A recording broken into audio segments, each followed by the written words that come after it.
Let's try to read only this paragraph. There are 3 paragraphs in this RC passage. Let's try, I'll give you 2 minutes to just quickly read this paragraph.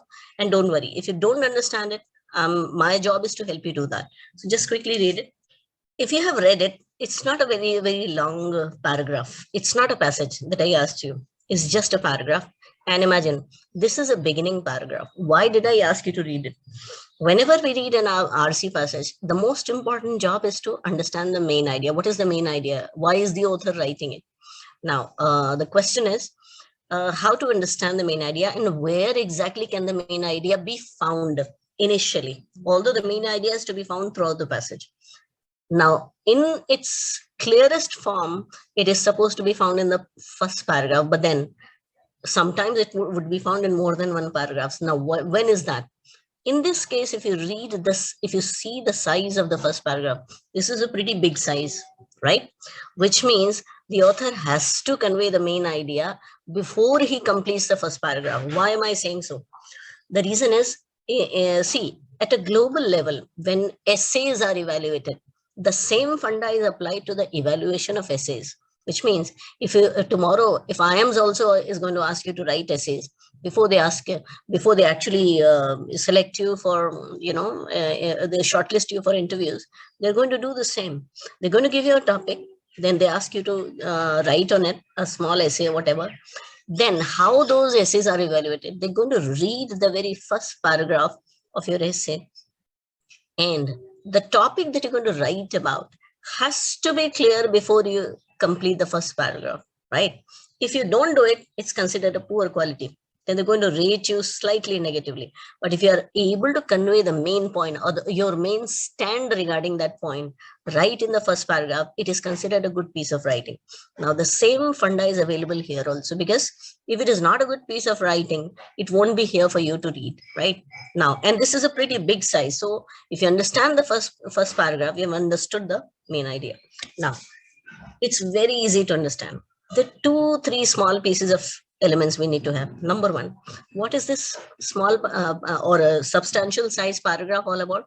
It is talking about some kind of federal funding. Federal funding, that is some kind of funding set aside by the American government to to help out with some people who are going to start their own businesses. So the first thing, this paragraph is about federal funding to do what? To help small businesses remain viable, to help small businesses survive. That's the whole thing. It is about federal funding, and that funding is supposed to be designed for helping small businesses. Now the question is, these small businesses belong to whom? These small businesses belong to minority entrepreneurs. They belong to members of the minority who want to start something of their own. They want to start their own companies and like that. And where are they related? Where are they located? They could be located anywhere. They could be located in an urban area or a rural area. But what was so special about those areas? Those areas were defined by large chunks of unemployed people, right? Or those areas were defined by a large, significant portion of poverty, because this was an idea that was started during the mid-60s. If you read the first sentence, first time-related idea that we come across is in the mid-60s. So what was the idea? It was a war on poverty. Imagine this happened in the middle of 1960s in America. So they were still fighting with the poverty. Now, because it was a fight with poverty, they were trying to help poor people who wanted to start some small businesses of their own. So this funding was directed toward those people. So this is about federal funding. The purpose of the funding is to help small businesses, survive. And these small businesses belong to members of the minority groups in United States of America. These are 3 pieces of information to understand half the paragraph. Now, and this was done during the middle of the 1960s, and it was a war on poverty years. Now, and this was entirely for minority entrepreneurs. Now, look, when you have read half the paragraph, it is this much of information. And right after the mid-1960s sentence, the next sentence begins with what? At first, this funding was directed towards minority entrepreneurs with very low incomes. At first, now the moment you find a time trigger like at first, what does it tell you? Initially, in the initial part of this funding program, this was, I mean, most of the minority entrepreneurs who had very low income, they were the recipients of this federal funding, which means even though you may not have read the next sentence, it is going to tell you the moment there is a time trigger. At first, always expect a change, which means at first this funding was directed towards A, later it was directed towards B. That's the whole idea. You can anticipate these ideas, so this would help you understand better. At first this funding was directed towards minority entrepreneurs with low income. Then what happened later? Amendment to spay minority owned businesses. Now when you read at first, right after that, most of the sentences you read, they don't have any word related to contrast, which means it is, author is talking about what happened at first, which means at first this funding was only directed towards minority entrepreneurs with very low income. There was no other qualification required on their part. The only qualification is that they should be entrepreneurs from the minority sections, and they were people with very low income. Now, and they could be located anywhere. Now read a little below that. And since then, so initial part says it was only given to entrepreneurs of the minority peer sections who had very low income. But then at first this was like that. So to answer what happened later, author says, since then, the answer given to the fundamental question. So what is the fundamental question we need to ask? And we need to understand that better. What is the fundamental question? The fundamental question is, who should receive this federal funding? Who should this federal funding be given to? So the answer to this question, and there are two dashes coming up, because while reading, there's going to be a significant role played by dashes. So what does dash do? Dash, the job of a dash, I told you, same direction trigger, which means anything that you read before, it is going to explain that, but explain that clearly. So let's read the part, only the part which is written between two dashes. What is that? The fundamental of question of who this federal funding should be given to. So it says to the most economically disadvantaged, which means whether it should be given to the poorest of the poor people or to those with the best prospects for business success. So author says in later stages of this funding program, there's this fundamental question emerged. And what was the question? Who should we give this funding to? Whether we should give to, and funding was only directed towards minority entrepreneurs, people from the minority sections who wanted to start their own businesses. But who should these minority entrepreneurs should be like? Whether they should be the poorest of the poor people, or they should be the minority entrepreneurs with the better chances of making the business a success, because or those with the best prospects for business success. So whether it should be given to any minority entrepreneur who wanted to start some business of his own, or should it be given to any minority entrepreneur with the better chances of making the business a success? So this is the fundamental question. And then once we have read it, remember, two dashes are also equal to two brackets. Once you have understood, written between two dashes, put it inside a bracket, inside two brackets. Now read the same sentence again. Since then, the answer given to the fundamental question, you know what the fundamental question is? Who should this funding be given to? So the answer to this question has changed. Read what is written after the second dash. So the answer to this fundamental question has changed. So at first, it was given to people with the poorest of the poor, people of the minority sections, who were poorest of the poor people. And then later, another part of the question emerged, that is whether it should be given to people who can actually make business a success. So the answer to this question has changed. Now, once there is a change happening, there is an important piece of information that is going to come. So therefore, that needs to be read very carefully. And I'm deliberately not showing you the other two paragraphs. Why? Because you can anticipate what those paragraphs are going to be all about. Because the purpose of the first paragraph is to give you what is going to come in the subsequent paragraphs. If you're able to understand that purpose, believe me, understanding other paragraphs is just not going to be difficult. So it says, since then, The answer to this fundamental question of who should receive this funding has changed. And because of that, and the social goals of the programs have shifted, and answer to this question has changed, and the social goals of the program have shifted, resulting in what? Resulting in policy changes. Author is, now read carefully, it is not saying resulting in policy change. It says resulting in policy changes, which means they're going to be more than one changes. Changes is a plural. So considering that, and the social goals of the programs have shifted, resulting in policy changes, which means if you read other paragraph, they're going to talk about change 1. Then the other paragraph is going to talk about change 2. Why? Because the first end of the first paragraph says it is going to be resulting in policy changes, not policy change. So this is how it is like. So there was this fun. Let's go for a quick recap of the first paragraph. It talks about federal funding. Then federal funding for whom? Minority entrepreneurs, people from the minority sections who wanted to start their own businesses, right?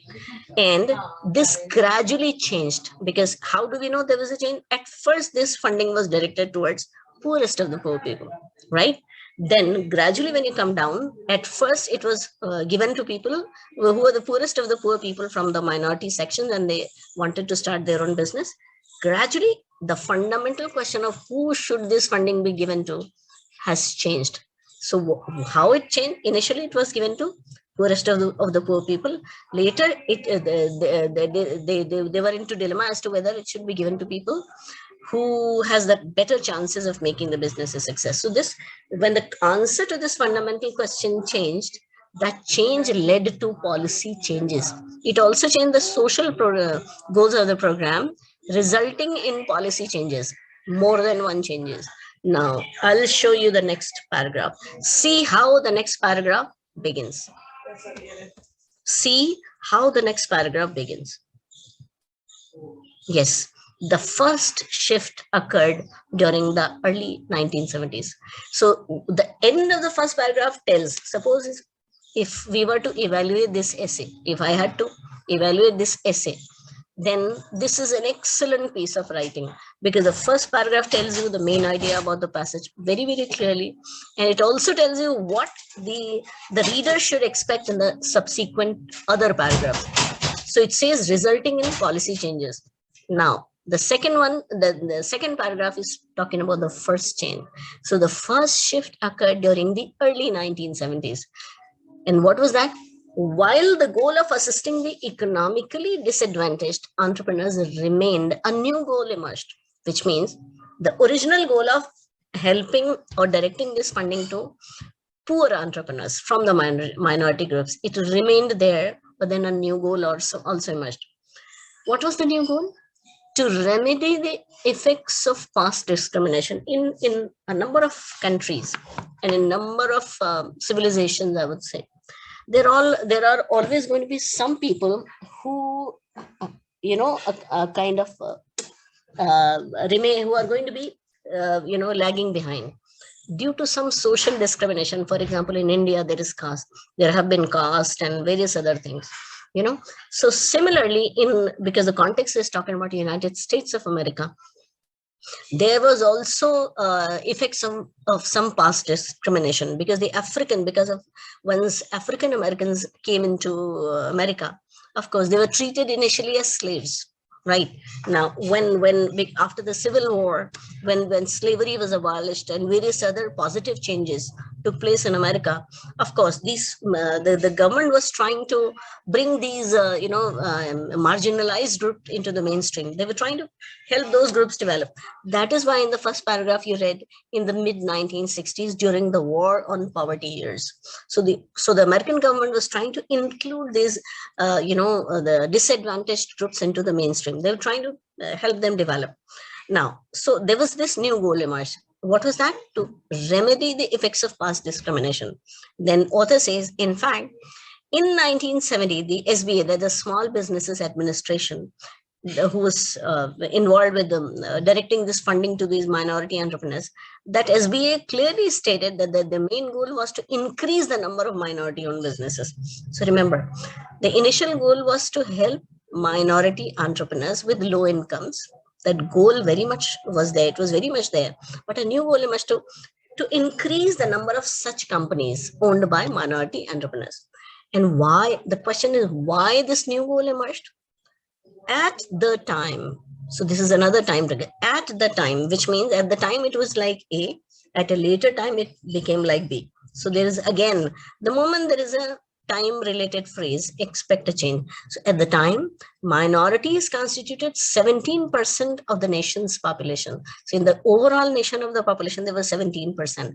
But there comes a contrast word. So here it is one of the most important pieces of information in the passage, but only 4% of the nation is unemployed. So this is an idea you must read carefully, and I can show you at least 1 or 2 questions on that, including an inference question, right? But only 4% of the nation's self-employed, 17% in the overall population, and just 4% in the nation self-employed, which means if you just count only the population of the entrepreneurs in America, then the minority entrepreneurs were only 4%. This is the meaning of this sentence. So what then the next sentence talks about this ownership gap. Ownership of what? Ownership of businesses.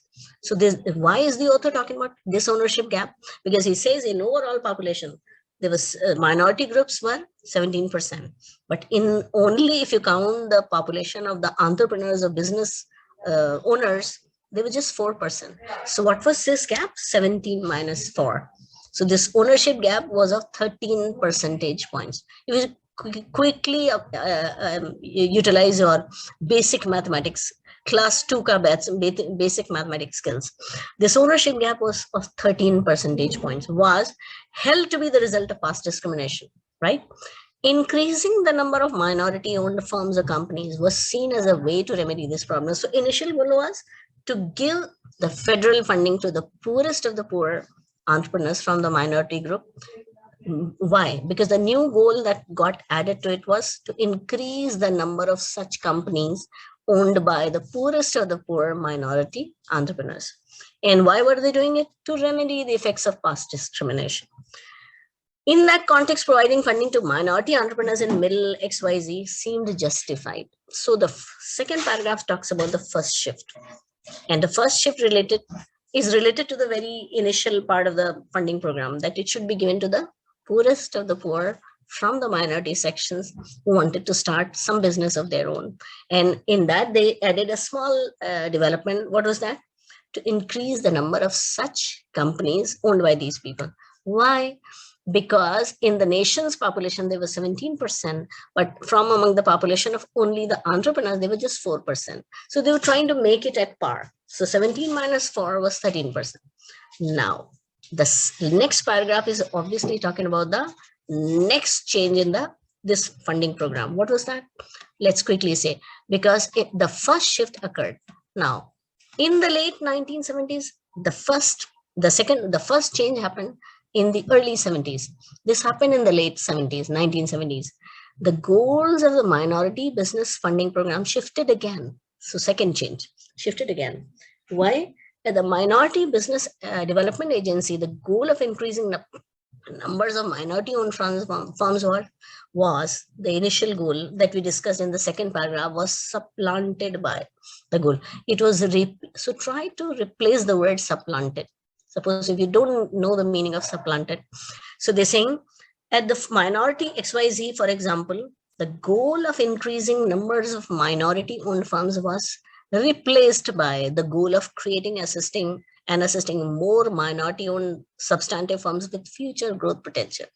Now, this idea has already been described in the first paragraph, because if you remember what we read towards the end of the first paragraph, what was that? The fundamental answer, the answer to the fundamental question of who should receive the funding, whether it should be the entrepreneurs, minority entrepreneurs who were poorest of the poor, or whether it should be given to the minority entrepreneurs who had a better chance of making the business a success. So the second paragraph was related to the poorest of the poor. Now this is going to be related to minority entrepreneurs with better chances of making the business a success. So the goal of increasing, minority-owned firms was part of the poorest of the poor, was supplanted by the goal of creating more minority-owned companies with better chances of future success, right? And they're also giving an example of who these companies could be, who these firms could be like.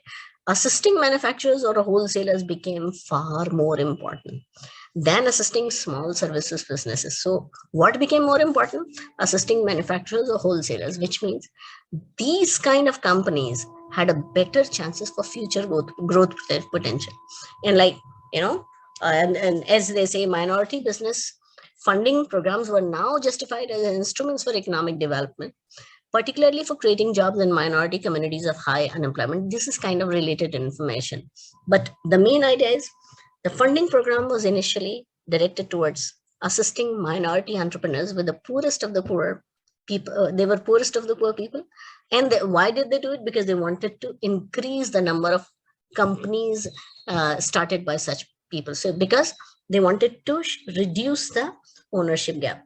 Why? 17% in the overall population and just 4% from the percentage of entrepreneurs. So 17 minus 4 is 13%. Now they say the second stage of development was, then they focus this funding towards minority entrepreneurs with better chances of making the business a success. Now, what is the author doing? We've understood the main idea. And by reading this much, suppose if I ask you this question without looking at the questions, what is the author doing with the main idea? The author is describing the main idea. And then second paragraph, and he's already hinted that there are going to be some policy changes, more than one changes. So the second paragraph talks about change, first change, and the third paragraph talks about another change. So suppose there is a question of what is the author doing with the main idea? So I'm talking to you right now. So I'm speaking a simple, plain language. But if the same question is to be translated according to the format of GMAT, they would ask the question of what is the primary purpose. So the moment there is a question on primary purpose, the meaning is that what is the main idea plus what is the author doing with that main idea. So you already know what is the author doing with the main idea. The main idea is there's a kind of funding program, XYZ, and who should this be given to? And there are going to be some changes. So they're going to be change number one, change number two. So what is the primary purpose? The author is discussing some kind of policy, funding related policy, and is also going to describe some changes regarding that. What kind of changes are they? And they are changes. These changes are documented here. So what does that mean? These changes that took place, they are still in the same form. So if there is a minority funding program, there might be there still might be some minority funding program at a very developed stage in America, but then the same policy is being followed because this was defined in 1970s and this still goes on. For example, so what is the answer? I'll show you the question. The question number one, the primary purpose of the passage is to do what? We've already talked about what is the author doing with the main idea. That's the meaning of this question. He's talking about some kind of policy, funding related policy, and he's going to describe some important changes regarding that. More than one changes. See which answer is doing that. The very first answer is doing that. Discuss what?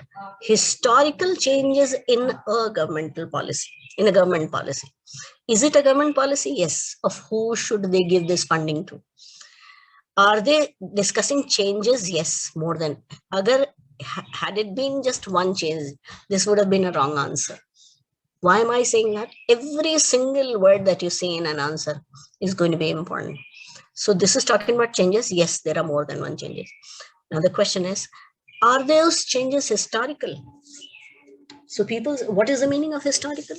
Anything related to history? No. Anything cannot be related to history.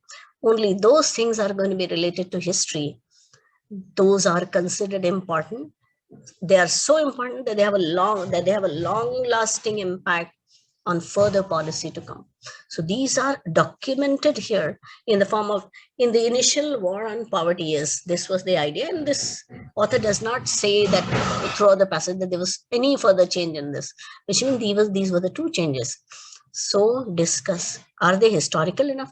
Yes, they are being talked about during the war on poverty years, which means these were policies formulated during those, and they were important enough. That is why they are discussed here. That is why they are documented here. So they are historical enough. So the word historical does apply to the word change. If you read any of the B, C, D, E answer, you will not see the word change or changes. So that is why A is the best answer. So believe me, without looking at the questions, although when you get used to doing this, I would always say during an exam, always read the question first. Because if you have a question, and if you already know how to read better, then you would do it even better. But at this stage, reading the question before is not going to help you much, because every single paragraph you should read with the same purpose. If the paragraph is first paragraph is of this size, 100% guarantee that the main idea has to be there in the first paragraph. If there are small paragraphs, it could be found in multiple paragraphs, right? So the primary purpose is to discuss an important policy and some important changes within that policy, because they define the overall funding in America for minorities. So that is why they are historical. Now, look, let's try to do another question, which is based on infer, right? And just a minute. Inferred. I will discuss a question related to inference sometimes later, but here author is very clearly using the word infer. What is the meaning of inference? The meaning of inference is something that is the author the author wants to say, but is not saying it directly, which means whenever there's a question on inference, the answer to this question must not be written directly in the paragraph. So if it is written, it's a wrong answer, because inference means whatever that the author writes, you have to take help from there. You have to read that part, but you have to get to the explanation of that part, never the description of that part. That's the point. Suppose in some of the later classes, if I choose to focus specifically on inference, there are some other keywords related to inference. Like for example, here it is clearly, the question clearly identifies it's an infer word. So instead of infer, there could be imply. There could be a keyword like suggest, infer, imply, suggest. Sometimes instead of these three, you will also come across another phrase like unstated assumptions, which looks a little odd. Assumption or unstated assumption also is equal to inference. And sometimes you may also come across a word like hypothesis, that is also related to inference. So any of these words means it's an inference word. Now read this question.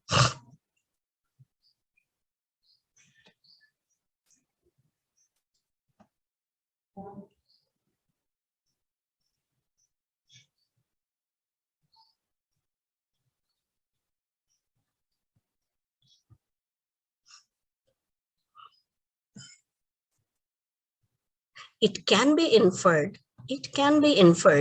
that the ownership gap would be narrowed if which of the following were to occur, which means what would be possible out of all the 4 or 5 given situations, what is going to be happening because of which this ownership gap would be narrowed. Now, while discussing ownership gap in the paragraph, what did we discuss? We discussed about what is this ownership gap is all about. And to give you a quick recap, this ownership gap is related to the time when the first shift occurred. Now, what was the purpose of the first shift? To give this funding, to give the federal funding to minority businessmen, minority entrepreneurs who were the poorest of the poor, and why they want initial part, and why they wanted to give it to the poorest of the poor entrepreneurs, so that the number of such companies owned by such people, poor minority entrepreneurs, should rise. The number of such companies should rise. And why were they interested in increasing the number of such companies? Because there was a big ownership gap. Wow, how in the overall population they were 17%, but if you only count the population of entrepreneurs, they were just 4%.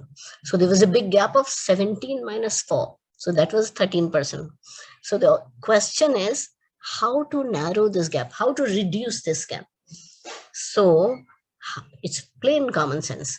If you increase the number of self-employed people or the businessmen, entrepreneurs from the minority section, if their number rises, then 17 minus a little more than 4.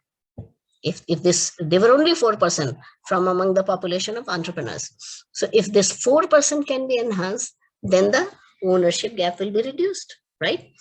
Now look into the answer choices of this inference one. And which answer tells you to enhance the number of enhance the number of such companies or enhance the population of self-employed people from the minority groups. Which answer says that? Any answer that says that will be the correct answer, because they have told you that there was this ownership gap, because in total population 17% minorities were there, but in the population of entrepreneurs they were just 4%, right? So if you enhance the population of self-employed people from the minority sections, the gap will be narrowed. Does A say that? What does A say that? Minority entrepreneurs received a percentage of government contracts equal to that received by a non-minority. Does it tell you clearly that the number of self-employed in the minority went up? We're not sure, because this says equal to X and Y. So we cannot say that the number of increased clearly.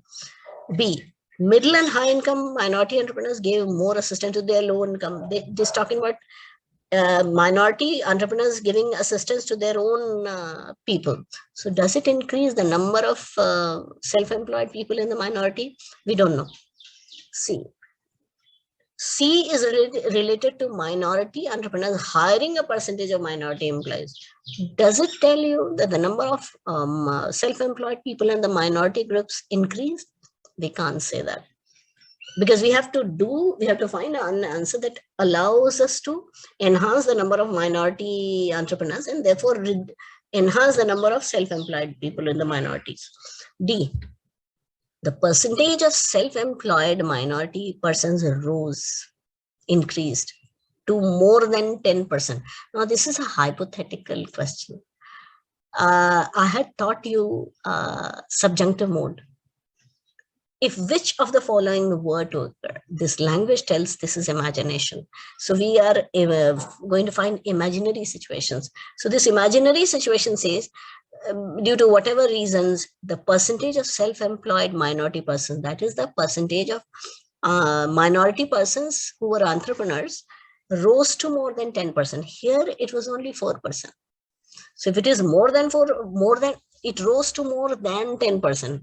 So more than 10%, suppose it is 11. So suppose that the percentage of such minority entrepreneurs rose from 4 to little more than 10. So suppose it became 11. Then in the total population, what is the percentage of such minority persons? 17%. And now if it becomes 10 or 11 out of the self-employed, now reduce 17 minus 10 or 17 minus 11. How much is that going to be? 6 or 7. And when we initially counted this ownership gap, it was 13 percentage point. Now it turns out to be 6 or 7 percentage point. So doesn't it allow you to reduce this ownership gap, narrow this ownership gap? Yes, it does. So that should be the answer. E says 17% of all persons employed in small businesses were employed.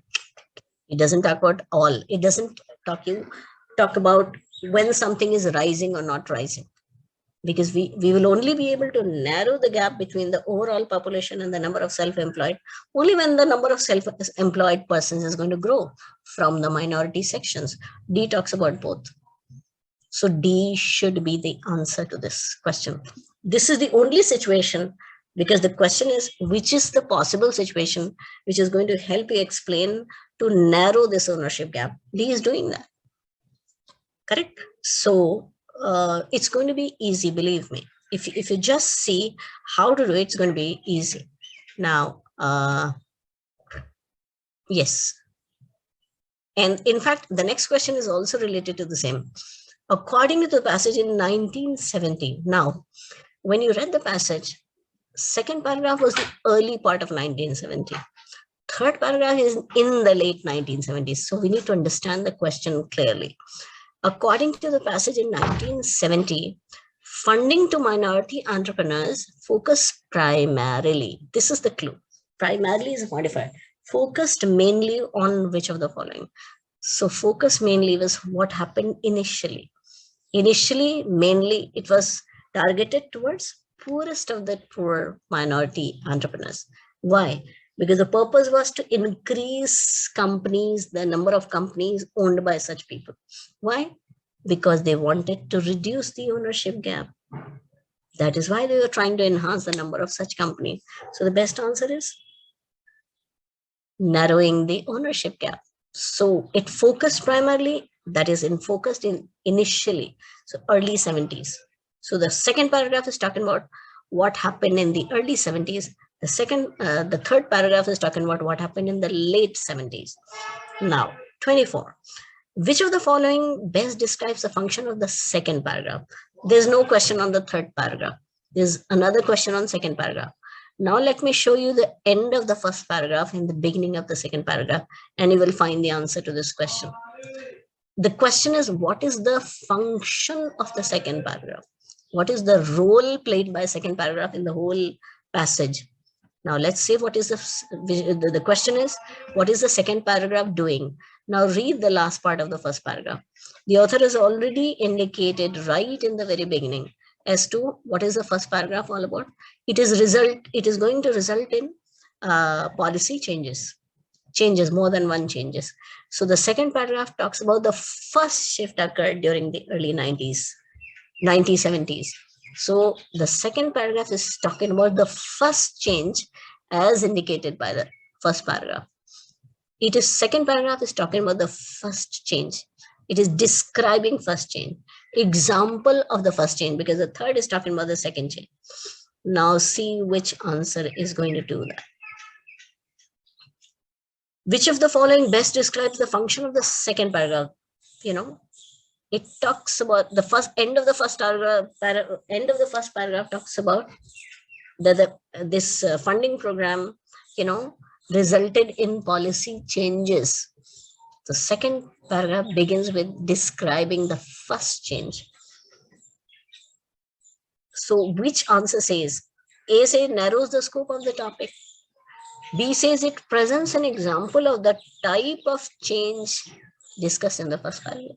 B is doing that because the role of the second paragraph, first paragraph talks about a funding program and how that funding program was dealing with the question of who should receive this funding, whether it should be received by the poorest of the poor people, or later it changed into whether it should be given to the minority entrepreneurs with the better chances of business success.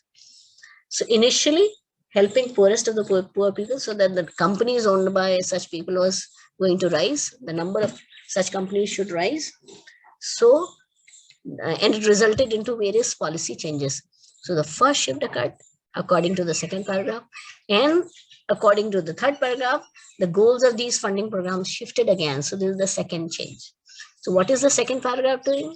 It is talking about the first change as indicated by the first paragraph. So that is why your answer B is going to tell you what is going to be the answer for this question. So if you read it carefully, if you read the first paragraph, the bottom line is, if you read the first paragraph very clearly, it's going to make the job easy for you. It presents an example of the type of change discussed in the first paragraph.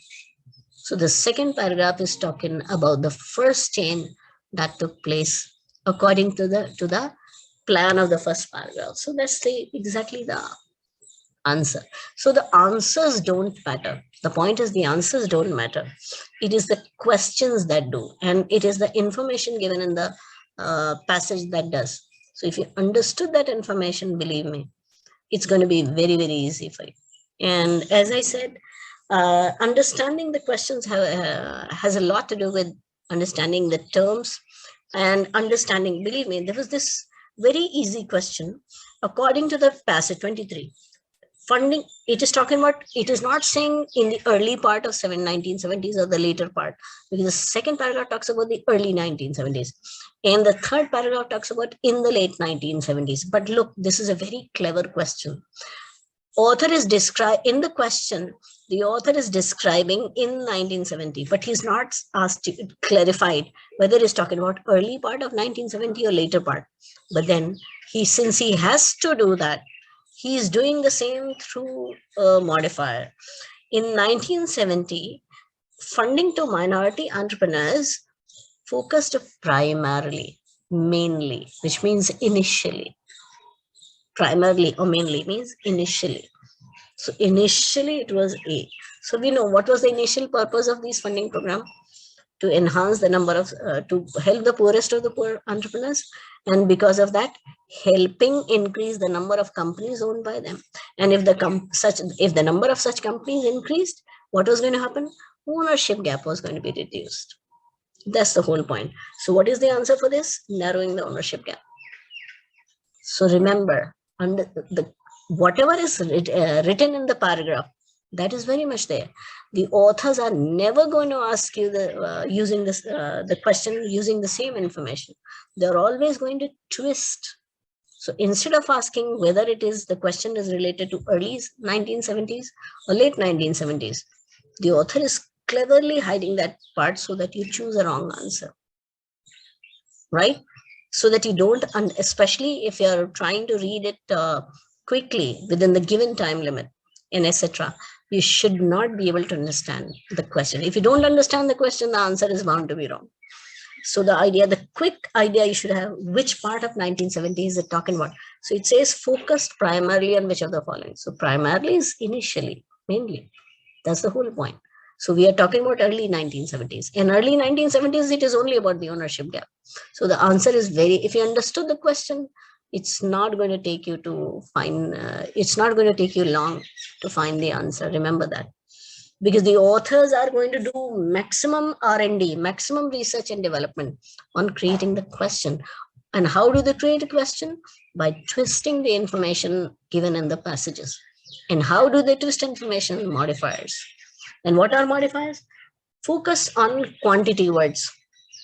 Some, few, any, many, all, partial, substantial, complete. Focus on frequency words. Primarily, mainly. Primarily, mainly, frequently, rarely, always, sometimes, occasionally, periodically, etc., etc. Focus on quantity words, frequency words, right? Sequence words, quantity words, only, some, any, many, few, all. So try to find these modifiers from among the questions. They could also be used by the authors in the answer choices. So very often there's very regular line I speak in my RC sessions. If you read a passage on rains, pattern of rains. So suppose if the passage says it rains frequently in Delhi. And if the answer choices is it rains in Delhi at times. So when you are in a hurry, you choose that answer. So frequently and at times, do they mean the same? No. Frequently is like good frequency. At times means it happens, but it's not with that good frequency. So frequently and at times, they may never be the same in meaning. So these are nothing but modifiers. So and what are modifiers? They're adjectives or adverbs. Adjectives are basic quality words. Adverbs are frequency words, quantity words, etc., etc. So I think this is going to be enough for today, right? And that's all from my side. So with very, warm wishes for the rest of the day, have a very good day. Thank you so much.